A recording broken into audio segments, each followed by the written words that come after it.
হাদিস শরীফে স্বয়ং নূরে মুজাসসাম হাবিবুল্লাহ সঈদুল মুরসালিন ইমামুল মুরসালিন খাতামুন নবীন হুজুর পাক সাল্লাল্লাহু আলাইহি ওয়াসাল্লাম তিনি নিজেই ইরশাদ মোবারক করেন ক্বালান নবী সাল্লাল্লাহু আলাইহি ওয়াসাল্লাম রাআইতু আবা লাহাবিন ফিন-নার ইয়াসিহু আল আতাশ ফাইসকা মিনাল মা ফি নুকরি ইবহামিহি ফাকুল বিমা হাযা ফাকাল বিইতকি হযরত সুহাইবা আলাইহিস সালাম লিআন্না আরদাতকা। স্বয়ং যিনি সঈদুল মুরসালিন, যিনি ইমামুল মুরসালিন, যিনি খাতামুন নবীন, যিনি হায়াতুন নবী সাল্লাল্লাহু আলাইহি সাল্লাম, যিনি শাহিদুন নবী সাল্লাল্লাহু, যিনি মুত্তালাল গায়ব সাল্লাল্লাহু, যিনি হাজির নাজির সাল্লাল্লাহু, তিনি তো সব জানেন, সব দেখেন। এরপর উম্মতকে নসিহত করে তিনি ইরশাদ করলেন, আমি আবু লাহাবকে দেখলাম ফিন্নার জাহান্নামে, তিনি তো সবসময় দেখে থাকেন। ইয়াসিহু আল আতাশ, সে চিৎকার করছিল পিপাসা পিপাসা, অর্থাৎ পানি পানি পানি। ফাইসকা মিনাল মা, তাকে পানি পান করানো হচ্ছিল, দেওয়া হচ্ছিল।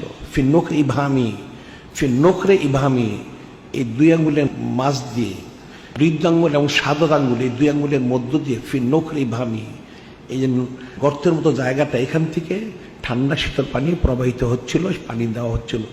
জাহান্নামীদের জন্য জান্নাতে কোনো নেয়ামত সম্পূর্ণ হারাম, এটা জান্নাতের পানি নয়, আলাদা শীতল পানি। অনেকে কিন্তু বলে থাকে যে জান্নাত পানি, না, এটা হচ্ছে আলাদা শীতল ঠান্ডা পানি তাকে দেওয়া হচ্ছিল। ফিন্নুকরে ইবহামি, দুই আঙ্গুলের সাদত আঙ্গুল এবং বৃদ্ধ আঙ্গুল, দুই আঙ্গুলের মাঝ দিয়ে নরম জায়গা, গর্তের মতো, এখান থেকে ঠান্ডা পানি বেরোচ্ছিল ঝর্ণার মতো, সেটা সে চুষে চুষে পান করতেছিল। সেটাই বলে ফিন্নুকরে ইবহামি ফাকুল বিমা হাযা। এখন নূরে মুজাসসাম হাবিবুল্লাহ সঈদুল মুরসালিন ইমামুল মুরসালিন খাতামুন নবীন হুজুর পাক সাল্লাল্লাহু আলাইহি ওয়াসাল্লাম তিনি সব জানেন। এরপর উম্মতকে নসিহত করে তিনি বলেন, তিনি জিজ্ঞাসা করেন, এটা কীভাবে হলো? একটা কাফের বেয়াদব কুফরি করে মারা গেছে, তাহলে সে এই পানি কি করে পেতে পারে সপ্তাহে একদিন? ফাকালা বিইতকি হযরত সুহাইবা আলাইহিস সালাম লিআন্না আরদাতকা, এই কাফের আবু লাহাব, সে যে হযরত সুহাইবা আলাইহিস সালামকে আজাদ করেছিল আপনার সম্বন্ধে গোলামি করার জন্য, খেদমত করার জন্য, তিনি আজাদ হয়ে তিনি আপনাকে দুগ্ধ পান করিয়েছেন, এই জন্যই সেই সুযোগটা পাচ্ছে। সুবহানাল্লাহ। এখন বিষয়টা কিন্তু ফিকিরের বিষয়। এই যে ঘটনা ঘটলো, আবু লাহাব কিন্তু বেলাদস্যের খুশি প্রকাশ করলো, এর সে কুফরি করলো, মারা গেল, পচে গলে জাহান্নামে গেল।